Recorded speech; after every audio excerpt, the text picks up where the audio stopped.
Good afternoon, everyone. Welcome to this very lively afternoon in the UN building. I feel so many women around. It's beautiful.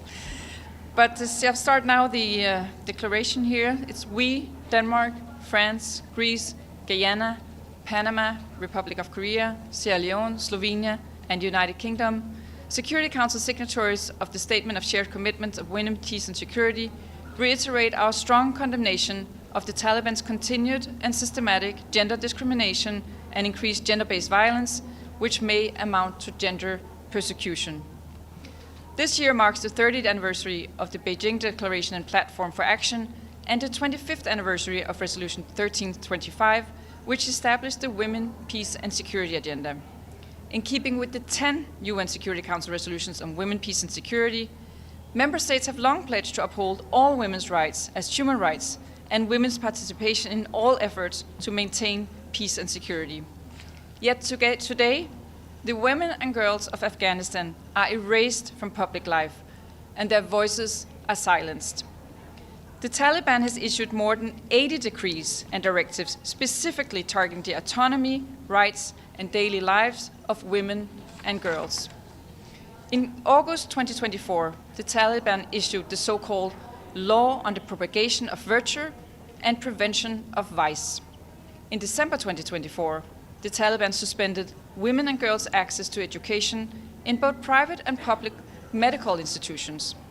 This came on the heels of the Taliban's decision banning women from working for the United Nations and non-governmental organizations in Afghanistan, and severe restrictions on women's freedom of movement and freedom of expression. Together, these unacceptable and unjustifiable measures aim to institutionalize a system of gender-based discrimination, persecution, and oppression. We condemn, in the strongest terms, these policies, and we call on the Taliban to immediately cease and reverse their ongoing systematic violations of human rights, particularly the discriminatory policies and practices that violate human rights and fundamental freedoms of all women and girls. We further reject any attempts to silence or threaten Afghan civil society representatives and women human rights defenders.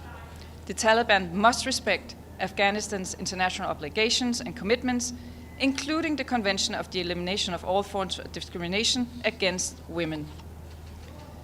We welcome steps to hold the Taliban accountable for the widespread and institutionalized violations of women's and girls' human rights. We note, among other initiatives, the application of the International Criminal Court prosecutor for arrest warrants against 2 senior Taliban leaders, and a commitment to pursue accountability for gender-based crimes, including gender persecution. The Security Council has made clear, including through resolutions 2593 and 2681, that full, equal, meaningful and safe participation of all Afghan women and girls in all spheres of life is essential to peace, stability and prosperity in Afghanistan. We call for their full participation in Afghanistan's future and long-term development and in all efforts for the maintenance of promotion of peace and security. This also goes for all diplomatic efforts such as the UN-led Doha process and the recently established working groups and the Central Asian Women's Leaders Caucus. We reaffirm our support for the continuous presence of the United Nations Assistance Mission in Afghanistan and other UN agencies, funds and programs across Afghanistan in support of the Afghan people, including women and girls. We underline that all member states and UN agencies, including UNAMA, must work to promote a coherent approach to upholding and advocating for women's and girls' rights in Afghanistan. We further express our support for renewing UNAMA's mandate in full. With this, the joint statement has concluded. I'll give the Security Council members a moment to leave the Stakeout area. Can we ask any questions? Yeah, why did you use the term gender apartheid? And it's now my pleasure to invite Ms. Asada Ras Mohammed to the podium. Asada is the civil society briefer for today's briefing on Afghanistan. She'll give her some remarks in her own capacity before she briefs the Council. The floor is yours. Thanks so much, Ambassador. Good afternoon, everyone. My name is Azada Ras Mohammed. I'm a lawyer from Afghanistan and also the co-founder of the Hamdali campaign. I'll be briefing the Security Council today on and to call on the international community to hold the Taliban accountable for grave international crimes, especially against women and girls and marginalized groups. Since 2021, the Taliban have waged an unrelenting campaign to erase women and girls from public life. Through at least 126 decrees, they have stripped women and girls of their most fundamental rights. Women are suffocating inside their homes, banned from even looking outside their windows.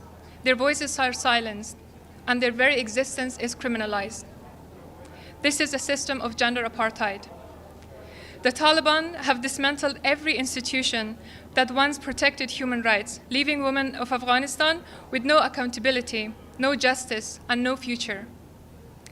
Those who dare to resist the Taliban face brutal violence.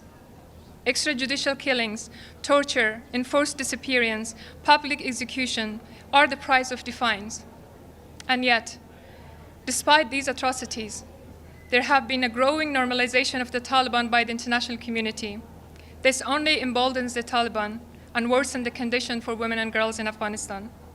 And still, as the women of Afghanistan, we have not given up. We refuse to be erased, and we will not allow the world to look away. Today, I call on the Security Council to recognize the urgency of this moment and to take decisive action to protect the human rights of women and girls in Afghanistan. This requires renewing the mandate of UNAMA and, crucially, ending the cycle of impunity that has allowed the Taliban to rule without consequences. Accountability can come through prosecution at the International Criminal Court. Accountability can come through a case brought by the states at the International Court of Justice.